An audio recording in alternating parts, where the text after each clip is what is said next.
to line 2. You're live on TalkSPORT. Hello. Oh, God. Hi, Tommy. Hey. Yeah, hi there.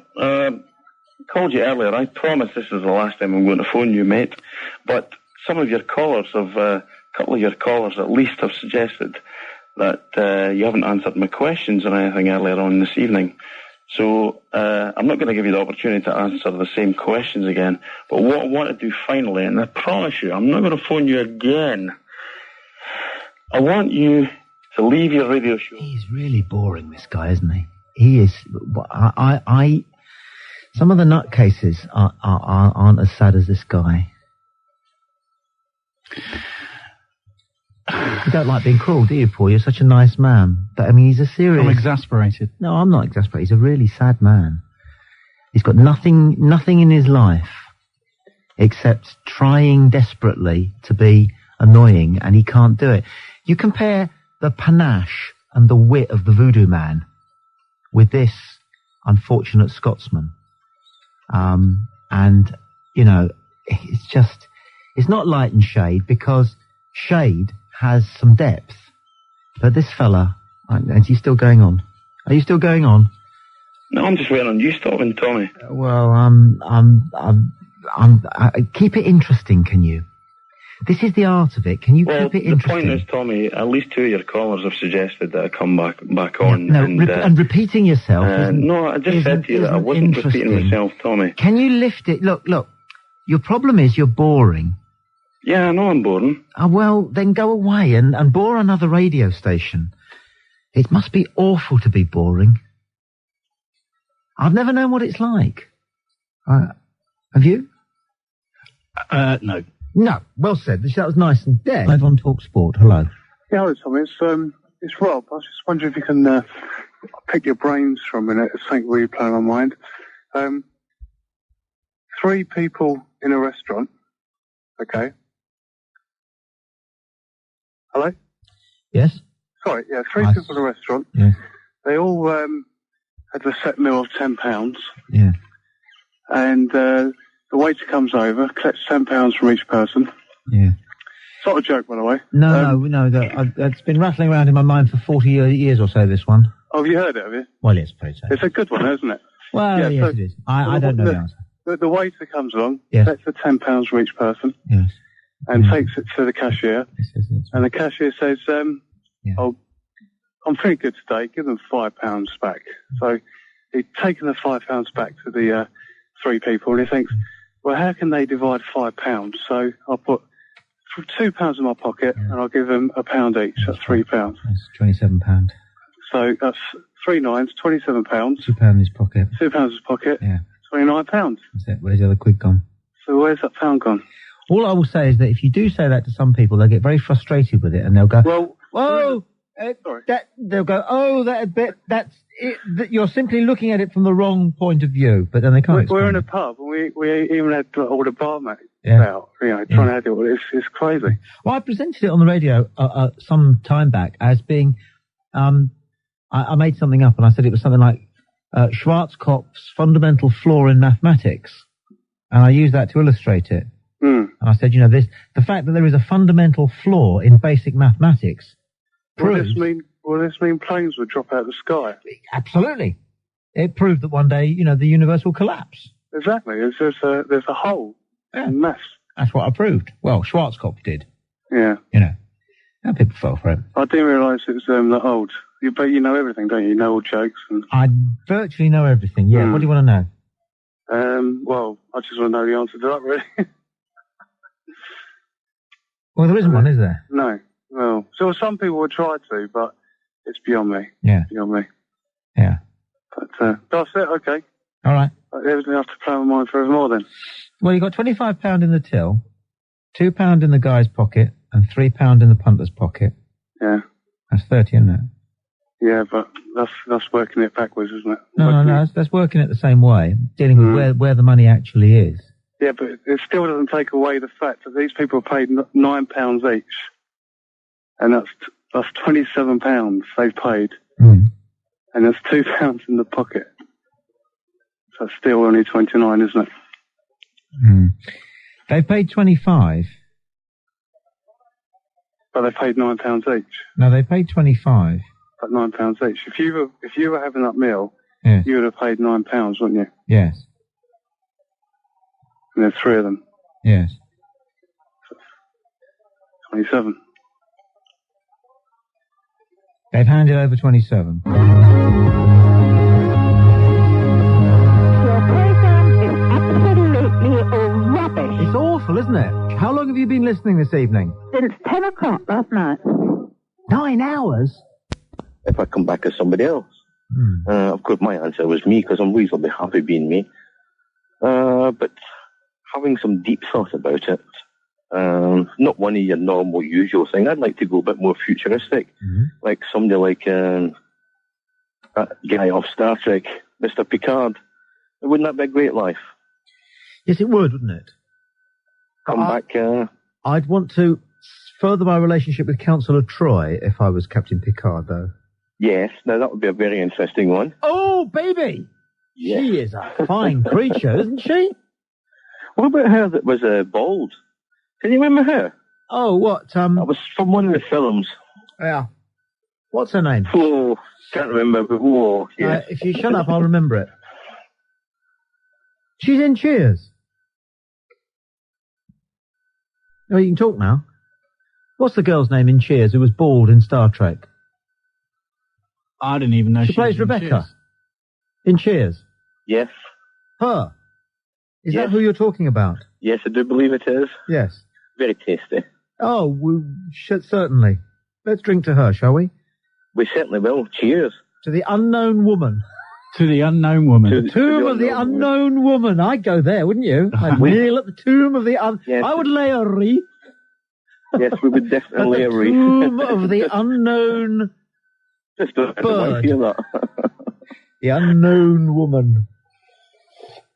But getting back to it, obviously you yourself have had an interesting life, according to what I hear. If I believe all that I hear, It's all true. It is all true. Who would you like to come back as? John Lennon, line 6. Good morning. You're live on TalkSPORT. Yeah, morning. I just want to tell somebody. Listening to him yesterday, he was playing on about ridiculing people with religious beliefs. Well, you are talking to Tommy. You're live on air, straight through, screenless show. Yeah, I'm looking at listening to you yesterday. Yep. I'm just wondering why you pulled people down for their religious beliefs. That's not what I do. That's what you heard, but that's your problem. That's not what I do. No, I don't see the problem. Just saying, do you have any beliefs on spiritualism? Could you say that more clearly for me? Spiritualism. Spiritualism. Yeah. It depends what you mean by spiritualism, because I've always found everybody means something. Everybody understands it differently. Well, I've been to the Spiritualist Church, National Spiritualist Union Church, and people have been there that I didn't even know before I went in there. That often happens when you go to new places. Yeah, but they came up and they came to me and told me things about my family, my relatives that had died, and things that had happened. Do you think that's coincidence, or is there something? I'm not prepared to go one way or the other on what you've told me. My wife had something happen to her, which involved a spiritualist, which she says impressed her, and I like my wife enough to give it another 15 years. Yeah. Yeah. So you're not going to deny or categorise it in any way, shape or form? Well, I don't really, again, like I said, I don't really know what you're talking about, and maybe you don't, and maybe the people who are involved in what you're talking about don't really know what they're talking about. And that's because 99% of life is a mystery anyway, despite the science and religion and the fanatics who attach themselves to it. I prefer to think of it as a mystery. Happy to do that and concentrate on the things I can fully understand, like football. Cool? Yeah, but okay, taking football. Yes, now. With the events that happened this week in Turkey, surely UEFA know that the Galatasaray fans were as bad as they are, because Manchester United have been through it, Chelsea have been through it.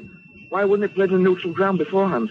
Why didn't they turn around and say, hang on, we can't send anybody else in there, we'll play it neutral, or ban them completely? Because the Galatasaray fans have not, up to that point, and as far as we know, did not on that occasion behave in such a way that made them particularly worse and some English fans you could name in the past, some of the Dutch fans, who are also notorious for their behaviour, and on occasions, some German fans too.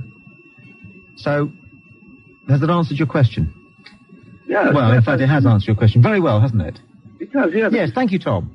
Thank you, Tom, very much. Not at all. Maggie, it's absolutely unbelievable. They're a nightmare. What you do is you get a pair of household gloves and blue sandpaper to the fingers. Oh, I'll give that a go then. Fisherman's Blues, this morning from 6 on TalkSPORT. Yeah, and we're with Nicole, who rang to talk about stalking, but really I think you're talking about excessively clingy exes in your case, aren't you? And I think the two things are connected. What do you want to know? Are connected, but they're different. No, I don't really want to know. No, I was just going to see. Not if the police were involved. But how long you don't want to know. No, I don't. How long ago did it happen? How long for? How long ago? 6 months. Well, my only concern in it all really is that 6 months is probably long enough, if it has gone to bed, for you to be able to move on from it. And yet it's obviously still high in your mind. Well, the person involved was committed. Didn't just kind of go away, sort of like, oh, I'm sick of you now, or I've like found a new object of desire to like boil bunnies, etc. But this person was committed, and it's just kind of living your life in fear when you've the person knows so much where you live, your friends, where you work, exactly. It just makes you very untrusting in people. And I just wondered, because I've never met anybody else. I thought, maybe phone in and see if it ever happened to anybody you knew, which was like scary in a sense. Yeah, pretty much everything happens to pretty much everybody. That's one of the great things about modern life, Nicole. We all get to know almost too much about almost everybody. Shows like this, newspapers, the internet. Yeah. What these things mean is that we're all opening up our lives to everybody else. Well, we know more about complete strangers now than people used to know about themselves. Yeah, I agree. Just 30 or 40 years ago. And I think it has to, I think ultimately it's very, very healthy. Very good. I've always said that I would be prepared to tell anybody anything about myself. Oh yeah, it's not against Except, me. You've got to judge it right, because there's certain things which are simply true, but would nevertheless be judged as dark or malevolent by folk who didn't understand the purpose of the exercise, which is love. The love that you only get by total sharing. Oh yeah, I completely agree with you and everything and that. It's just when it gets to the scary stage and you feel like you can't go out, or you're scared of what they say to your friends or anything like that, or they're standing outside your home, Well, where do you live, Ish? Glasgow area. Okay. And were you born there? Yep. And what age would you be now? I'm 22. Get the hell out. I know, I'm going to. Go. Not so much to leave Glasgow, but because you must visit the world. And I'm not talking about Torremolinos or Ibiza here. Oh, I don't go there. No, but you do need to stand and wonder about whether you're going to catch the Greyhound bus or hitch the next bit of your journey across America. You do need to wonder whether you're going to take that excursion to Ayers Rock or have another few days on Bondi Beach in Australia. You do need to decide whether or not you're going to go up country into the rice fields or down to where the tourists' paradises are when you're in Asia. You do need to decide whether the elephants are that interesting when you're in Africa. You've got to do these things, and you've got to do them whilst you've got all your powers that you've got now of youth and hope and the ability to learn and make good sense of the things you'll learn, so that you've got a big life in front of you during which you can use what you've learned. So you've got to put that past thing so far and much behind you that when you come back, you won't even remember it. I know. I think you're so sweet. That's so nice, by the way. We're all sitting here all so sweet. That's so nice. Are you going to do it? Yeah, of course I'm going to do it. Please do it. Please do it. I think a postcard from where I end up. Even if you come back to Glasgow, and of course, you know what they say, let your children go, and every path they take will lead back to you. Even if you come back to Glasgow, the stuff that you'll bring, will light the city at 3 o'clock in the morning. Oh, you're so sweet. That's so nice. I'll let you get on to your people who phone and play on their touch-tone phone and stuff. Everyone's got their own way of saying... Of expressing their feelings. Listen, everyone's got their own way of making their message known, but everybody's message is help, isn't it? Oh, yeah. Help. Well, thank you very much. Yeah, no, thank you. What a nice lady. I wish I was 24 again. No, I don't believe it. Sport. He's planted rice in the paddy fields of Thailand. He's seen the sunrise from the summit of Mount Kilimanjaro. He's meditated within the ancient walls of Machu Picchu. He's got a Renault Turbo Sport and a TVR. He's got a huge bank balance. He could go out with any woman in the country. Arnold Schwarzenegger is a close personal friend of his family. He's been invited to the Prime Minister's house for drinks. He's the closest thing on earth to the angel Gabriel. He's Tommy Boyd.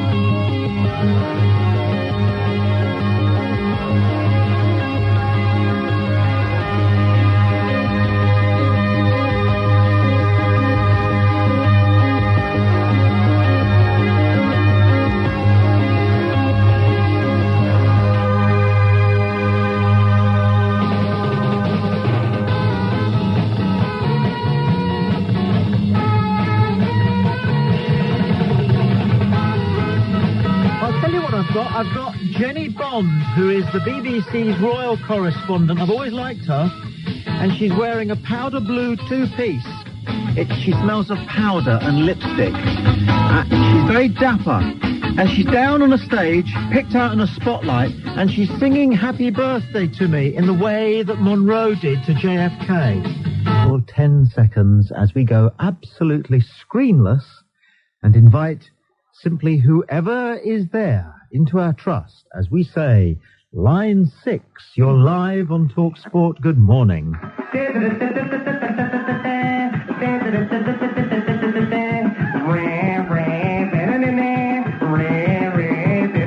Not bad.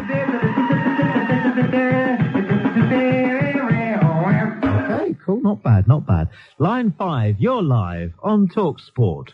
You love Timmy Mallet. Line 4, well... Line 3, you're live on TalkSPORT. Good morning. Good morning, Tommy. Please excuse my voice. I've got a nasty cough and cold, but I'll give it a go anyway. I've been listening to your show for weeks now, and you're still a load of crap! You don't know how you've got the audacity to take a paycheck off your bloody boss! It's a fat one, pal. It's a fat one. It's a huge one. I get more for an hour of this than you get for a week of trawling round the country in a lousy, greasy, smelly lorry, cutting up little old ladies in their Morris Minors and knocking cyclists off the road and generally annoying absolutely everybody in the transport caf by coming out with dull phrases like, call that a greasy spoon, I'll show you a greasy spoon, and whilst you're about it, you've got a nasty cough. Have you ever heard anybody say they've got a nice cough? You know what you are? You are completely redundant, not only when it comes to speech, but when it comes to work. You're a half-wit. You're not even a half-wit. You're a quarter-wit. In decimal, you're a 0.25 wit. What are you? I'll see you later, Tommy. Bye. Good man. Excellent workout. Question 3 in this evening's taboo. To question any individual about anything that individual feels is precious to them. Yeah, but to leave aside the individual and look at why do that? Well, I mean, I'm interested in that old Tony Bennett cliche, shoes. And I'm not interested in cliches at all. I'm interested in original thought. Yeah. I'm just telling you that there is a greater taboo to question than the likelihood of the Holocaust. And it is to question any man, anything about any other person. They'll really get pissed off. Much more, there are people who are connected with people who were connected with the Holocaust, Yeah. who are driven to the depths of despair by those who say it might never have happened or it didn't happen on the scale that it's been reported, and that's entirely understandable. But it's just another thing in the papers for the majority of the world's population, if it's even that. They've probably never heard of it in China. And it's certainly just another event in history to the people in Africa and the subcontinent. But I rest my case that wherever you go on planet Earth, where there are 4 billion people, all of whom matter as much as the next, to question anything in any other man is the ultimate taboo. So if you multiply that by 4 billion, then you've got yourself a taboo which is much greater than questioning the Holocaust. If you simply compound the taboo. Yeah. Would you be Yep. Would you be interested in, the major American publisher Little Brown? Well, go on. Doesn't matter whether I do or don't. Yeah, it just so happened I've got one of their recent books about the Second World War, and on the back cover, to quote, more than 9 million Germans, soldiers, civilians, died as a result of Allied starvation and expulsion policies in the 5 years after the Second World War. Would that surprise you? No. 9 million? Not at all. Well, we don't hear much about it, do we? No. Why do you think that is? Well, it's a good question. Well, I asked it. So why do you think it is? Anti-German sentiment. That was one of the reasons that apparently... Is this going somewhere, or are we just chewing the fat generally here? Well, it's just relevant. We're talking about an even greater... Relevant to what? If you just sort of... Well, it's relevant to the last week and unearthing the question of this atrocity against the German people ordered by General Eisenhower. Well, it's relevant in terms of chronology and geography, but you have to make it ultra-relevant by actually articulating the juxtaposition. Well, the juxtaposition is that everybody knows about the Holocaust affecting 6 million Jews, but very few people, I would imagine, certainly professional historians, have tended to shy away from this research which this Canadian chap came up with over a decade ago. Yeah, it's quite famous. It's quite well known. It's not terribly well documented. It's largely an estimate. It's one man's work. There are enough intelligent, caring people alive today in Germany to provide sufficient substance to such a suggestion, if it deserves it, for us to take it with not a pinch of salt, for us to give it the perspective of a Canadian historian operating at a considerable distance and seeking to ask questions rather than provide answers. And he's probably that kind of a historian. So you would go with the general view of professional historians, which he's not, and to dismiss his researches in the Russian archives. I'm saying what I've said, and I don't like it when people tell me what I'm saying. I really don't like that. So you've heard what I've got to say, and that's all I'm saying. Don't tell me what I'm doing and going with and what I think. If you're interested, and why should you be? So you're aware of this particular chap, are you? This Canadian fellow? As I said. You may have, over a decade ago, BBC Two made a documentary about his researches. Perhaps you vaguely recall that. Yeah, where is this going? I want you to nail yourself down a point here. I want you to say what you think about whoever you think things about and whatever you think things about, and then we know what we've got. Well, I mean, it's a question of getting things into perspective. This apparent crime against the German people after the end of the Second World War is very much neglected. And professional historians have poo-pooed his researchers. They haven't done the research themselves. That's the point. That is, in fact, he's written 2 books on the subject, and the one I've got in front of me. Look. What happened after the Second World War in Germany almost certainly happened in the Soviet Union as well. Almost certainly was happening at the same time in China and in parts of Africa. It was famine, starvation, poverty, disease brought on by poor conditions. And this is something that has happened to humanity in large quantities about every 10 or 15 years somewhere on planet Earth, whether it's man-made or climatic or circumstantial. It's happened over and over and over and over and over and over and over. And it will happen again over and over and over and over and over, won't it? No, but that is not what happened. We're not talking about just the normal kind of run-of-the-mill starvation which yes, happened. We are. That is precisely what we're talking about. We are talking about a country that had been ravaged by the Allies, ravaged by war, who had no social infrastructure, who had no health service, who had hardly any clean water, who, until the peace had been fully settled, had no agriculture, who couldn't feed, clothe, or keep warm.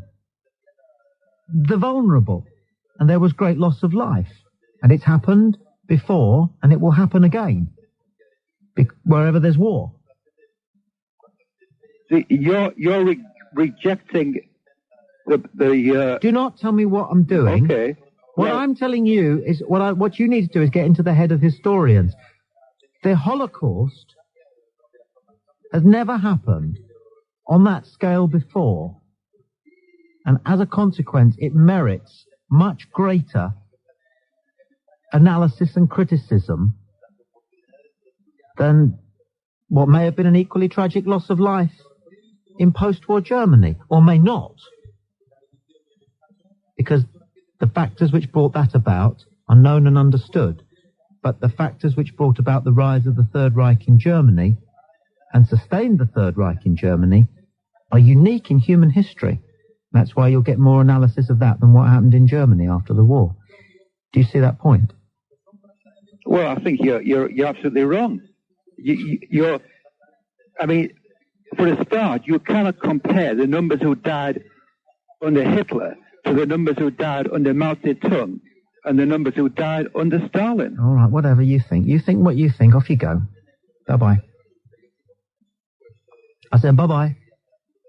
Well, I'm not saying bye-bye necessarily. Yes, you are. You're saying necessarily bye-bye. You've got to... No, you've got to go. No, you've got to distance yourself. No, you've got to go. I'm sorry, but you've got to go. Bye-bye. You've got to distance yourself from professional historians. No, you've got to go. Bye-bye. Because you're not very good at having conversation.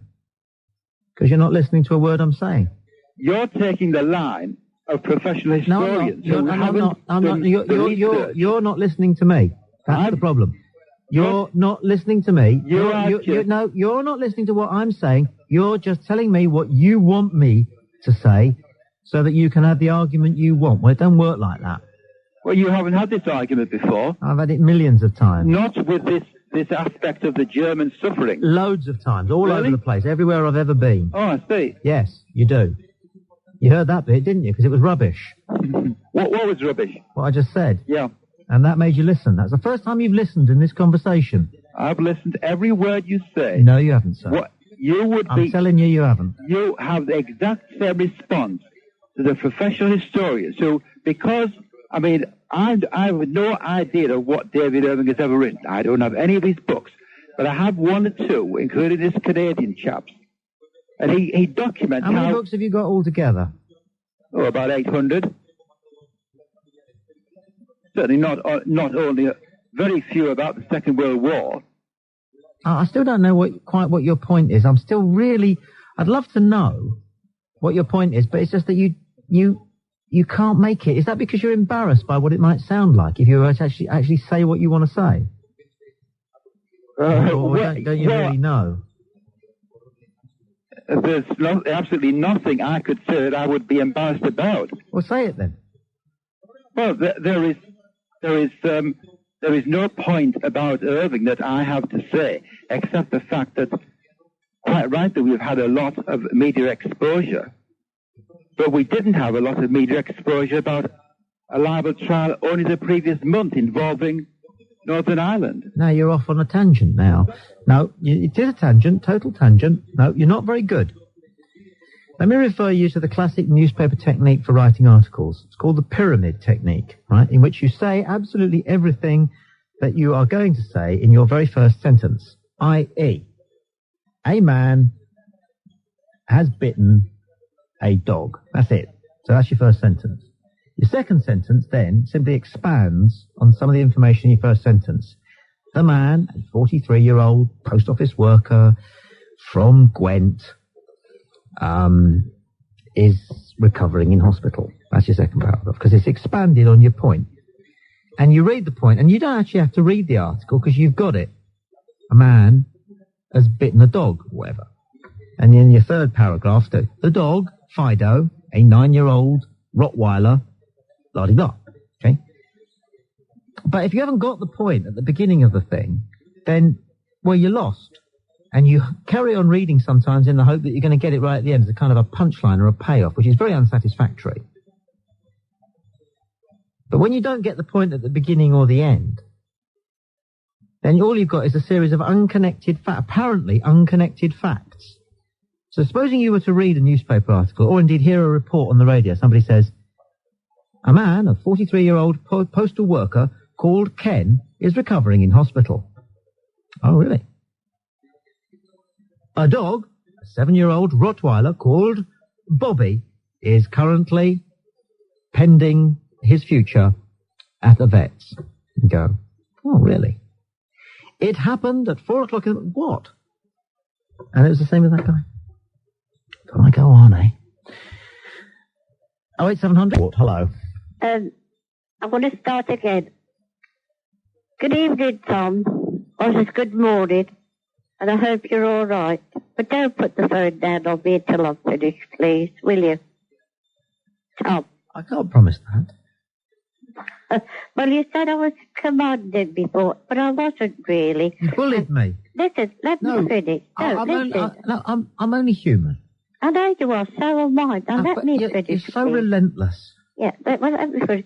And I also wanted to thank you for letting me play my grandson's music on the wireless the other night, you know? Yeah, yeah. And I didn't have time to thank you. You cut me off, and that hurt me.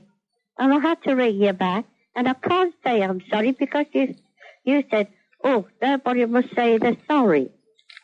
Didn't you? I can't remember. Yeah, you did, Tom. It was one night last week. Right. Yeah. I've got the paper here, so you're all right for a minute.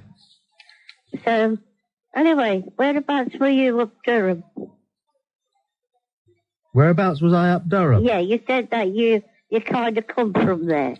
Well, they're Geordies, my father's side of it. Well, yeah, but the Geordies come from Newcastle End. Is that where he came from? Wallsend boy he is. Yeah. Yes. Because I come from Stanley myself. I was wondering. Wondering what? Where you were from then, since it was obviously of interest to you. Yes, Stanley. Yes. It's not far from Newcastle, about 20 minutes on the bus. What shall we do with our life?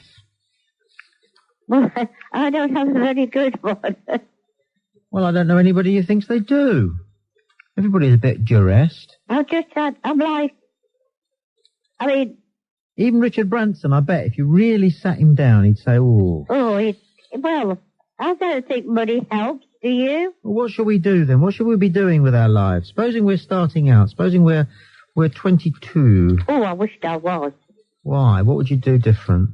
I don't think I'd do anything different. Well, what would be the point of living it all over again then? Yeah, but I'd just like to be 22 again. For what? Well, then I'd be able to get around better. For what? I just had an operation on my hip. I'm all right, like, you know, but... Have you learned? What age are you? Me, 73. Yeah. What have you picked up, then? Eh? What have you picked up about life that's worth passing on? Nothing, really. Why would that be, then?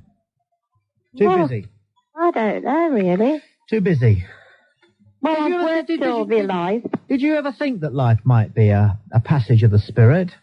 No. No? Did anybody say to you that perhaps we're here for 70 or 80 years because that's how long it takes, and during that time, who knows? I thought it was 70. And I'm having a bit of extra now, aren't I? It was 3 and 10 you're supposed to live. Yes. Yeah.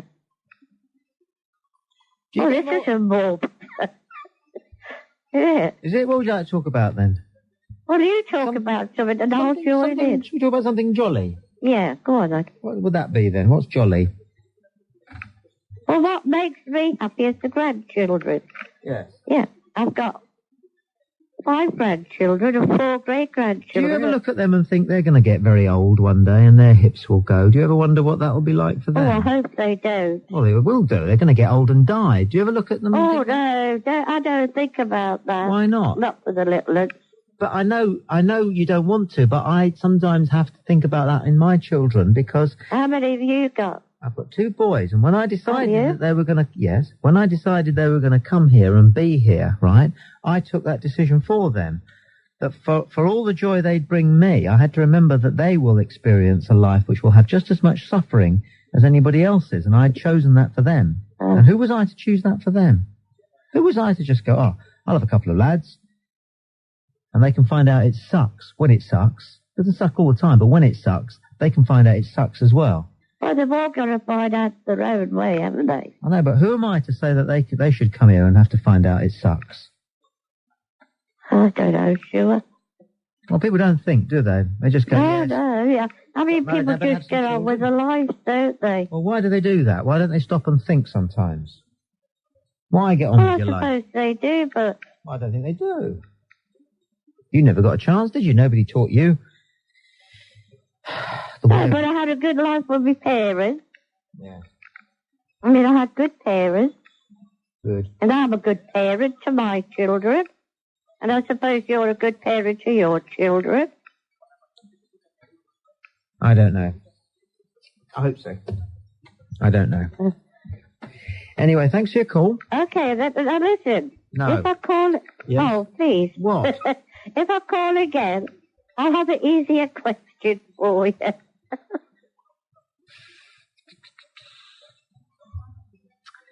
08700 40 50 60, the telephone call.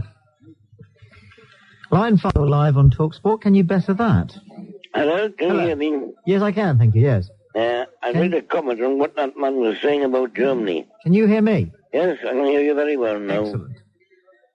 Can I suggest you turn your radio down? Oh, sorry. Not at all.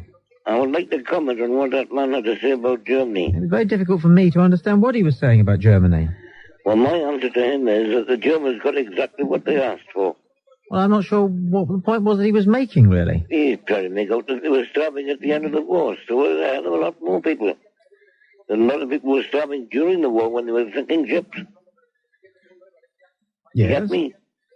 Yes, I do. I think if I may say so, you might be confusing the Nazi regime who ordered the ships to sink the ships with German children and elderly people who played no part in what They the Nazis... gave them full support of the war when Hitler got into power. Not full support, that's inaccurate. I'm sorry, Yes. but they got in by a majority vote, didn't he? Yes, exactly, but that's not everybody, is it? What about the people who didn't vote for Hitler? Well, I mean... What about the woman who I met when I went to Royal Ascot, who was a bog cleaner at Ascot, whose father was imprisoned by the Nazis for 9 years in a concentration camp, a German, because he'd resisted Hitler? What about him? How many were there of them? What about him I'm talking about? What about him? Pal, what about... He you don't... was the same as the rest of them. Oh, he was another German, was he? Yes, he was. There's only one good German, and that's a dead one. You there? Is that supposed to be funny? Do you think you're a character? It was truth. It was invented in 1918. Do you think you're a bit of a character coming out with things like that? Away you go. I'd like to apologise to any German listeners, or indeed any listeners. I'd like to apologise to God that it got broadcast. I would like to apologise to Nelson Mandela, just generally, and I would like to apologise to Bill Clinton. I think it's very unfair that they're thinking of persecuting him further over Monica Lewinsky. Of course he lied and said he didn't have her. Any husband would. There wasn't a president who said, no, I didn't have it off with my secretary on the office floor. That was a husband who didn't want his wife to know, surely, for goodness sake. Just leave it alone. I'd have lied under those circumstances. Anybody in their right minds would have lied under those circumstances. Leave him alone. He's been a bloody good president. He's been a hoot. Line 6, you're live on TalkSPORT. Good morning. You know, these people,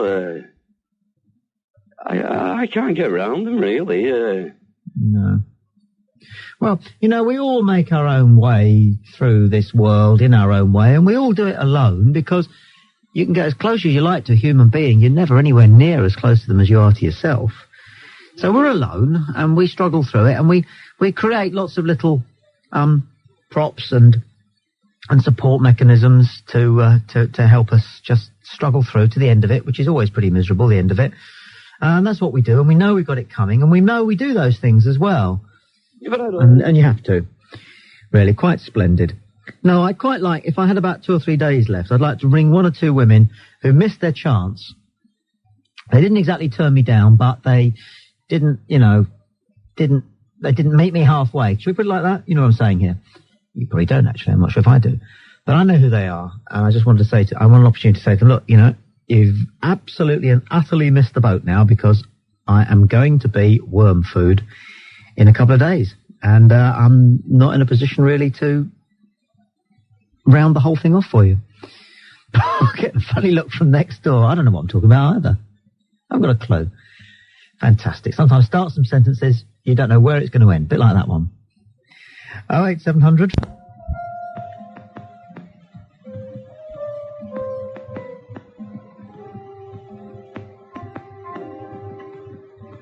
It creates an image, doesn't it, of this person living in a rickety old house with wooden stairways and his mad aunt with high cheekbones and staring eyes has the upstairs floor. She paces in the night and sometimes plays the piano. Something terrible happened to her in the late 60s, but no one talks about it. Occasionally she phones Poland. That happened to me once. I had a landlord who lived above me, and he said to me, you don't mind me walking around in the middle of the night, do you? I often have to phone France. And I said, no, that's fine. And then he went to France, and he was axed to death in his caravan. They nearly guillotined his son for it. Do you remember that? It was in Brighton.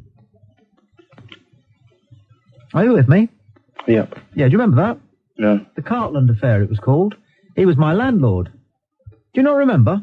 No. You're probably too young. How old do you think I am?